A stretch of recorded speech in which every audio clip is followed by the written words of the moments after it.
Hello and welcome to this episode of the Content 10x podcast. And in today's episode, we are talking all about how you can get the most from your blog posts. And I'm really pleased to have Yva Yorston on the podcast today. Hi, Yva.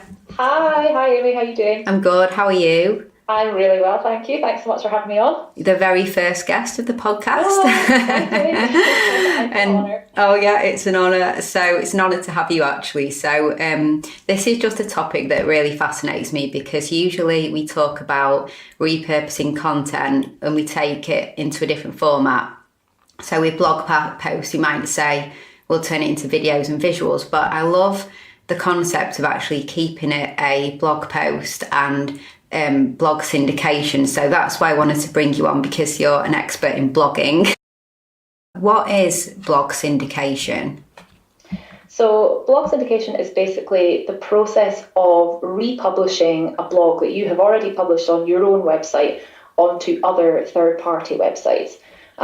So if you imagine you've put all of this time and effort into creating an epic blog post, and you then obviously want to distribute that content, and primarily you would start by posting it on your social media accounts and maybe sending it out to your email mailing list, but that really only gets it out to your existing audience. So by syndicating it, by republishing it on other websites, then it gets you out to potentially new audiences.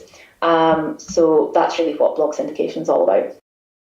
Where do people send the blog posts? Well, some of the easiest places to do it, it's becoming more and more popular, is to syndicate it to LinkedIn as a Pulse article, and also to Medium. So LinkedIn is obviously great because most people already have an existing audience of connections on there,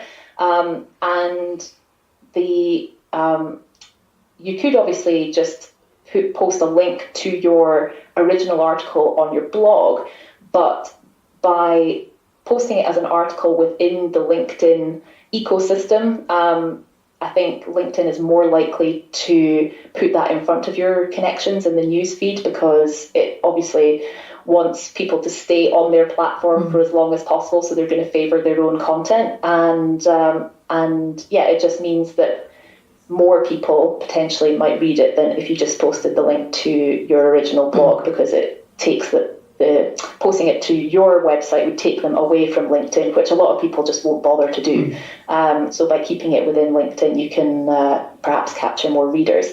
And medium.com is another similar platform, really. It's a third-party blogging website, and people will go on there to browse articles on particular topics that they're interested in. So again, you can build up a following on there, in the same way as you would on a social media platform, but people might also just discover your content by browsing. And so those are both some really nice and easy platforms to get started with syndicating your blog content.